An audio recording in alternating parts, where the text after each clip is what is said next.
төөрөл нэлээд л зөв голдрол руу оруулах юмаа л хэдүүлээ хийж амжихгүй бол би бол Нямбатар дарга явуулж байгаа бодлогуудыг дэмжиж байгаа. Яг өнөөдөр хот суурин төвлөрсөн газрууд нь бараг бүх бохирдол, хог, хаягдал гарц шийдлэг болцсон. Тэгээ нэг л их бүгдээрээ хил цааг, манай дүүргийн, манай аймгийн, манай сумын нутаг дэвсгэр гээд тэр нь чухал. Яаж сум орон нутаг нийслэл дүүрэг нь хөгжих вэ гэдэг ийм хөгжлөлгүй болцсон. Тэгээ ингээд хуулаараа нэг юмгаа татаа унгаадаг зөрчилтэй болгоцсон. Ийм харилцаа. Монгол Улсын нийслэл Улаанбаатар хотын эрх зүйн байдлын тухай хууль гээд батлагтаад ингээд явж өнгөрсөн жил лөө батгдсан бэл. Одоо бид нар энэ тосгоны эрх зүйн байдлын тухай хууль болон бусад энэ хууль тогтоомжтой холбоотой асуудлуудаар энэ хийдэл зөрчил давхартлын асуудлуудаа их сайн ялгаж хараад яаж энэ тосгонуудаа хөгжүүлэх вэ гэдэгтэй холбоотой асуудлуудаа л сайн шийдмээр юм шиг харагдаад байна. Тэгэхгүй болохоор яг би бол байгаль орчин ажилчлалын сайдаар ажиллаж байсан.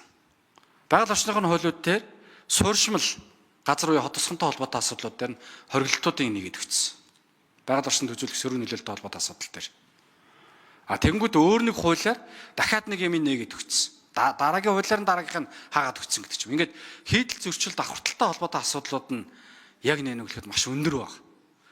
Тэгээ бид нар энэ хот тосгонд ялангуяа суурьшмал газрын холбоотой асуудлууд дээр хүн амын дийлэнх хувь маань амьдраад байдаг. Нөгөө үндсэн хуулиар олгогдсон эрүүл аюулгүй амьдрах орчин өөрөө зөрчигдөд идэг. Тэрийг шийдвэрлэе гэхээр нөгөө хууль тогтоомжууд нь саад болоод идэг. Ийм л одоо хуулийн гацаан дотор бид нар өөрсдөө үндсэн хууль хүн амын эрүүл аюулгүй байдал гэдэг зүйлийг л ярьсаар өнөөдрийг хүрч байгаа. Нэг л хотод амьдарч байгаа бол суурин газарт амьдарч байгаа бол бусдын эрхээ хүндэлдэг.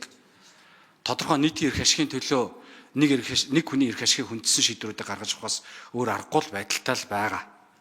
Тэгээ одоо бас хууль зүйн сайдаар ажиллаж исэн хүн, улсын хурлын гишүүнээр ажиллаж исэн хүн Нямбатар дарга. Тэгээ энэ дээр бол бас тодорхой хэмжээний хууль эрх зүйн үндслэлтэй шийдвэрүүдийг гаргаж явж байгаа гэж найдаж байгаа. Тэгээ бид нар энэ ялангуяа улсын хурал дээр хэлэлцэгдэж байгаа энэ хууль тогтоомжийн хүрээнд бол бид нар энэ асуудал дээр онцгойлон анхаарч боломжтой бүх чөлөөлтүүдийг хийж өгөх нь бол зөв болов гэдэг ийм байр суурьтай байгаа. Тэгээ асуух асуулт бол алга. Баярлалаа.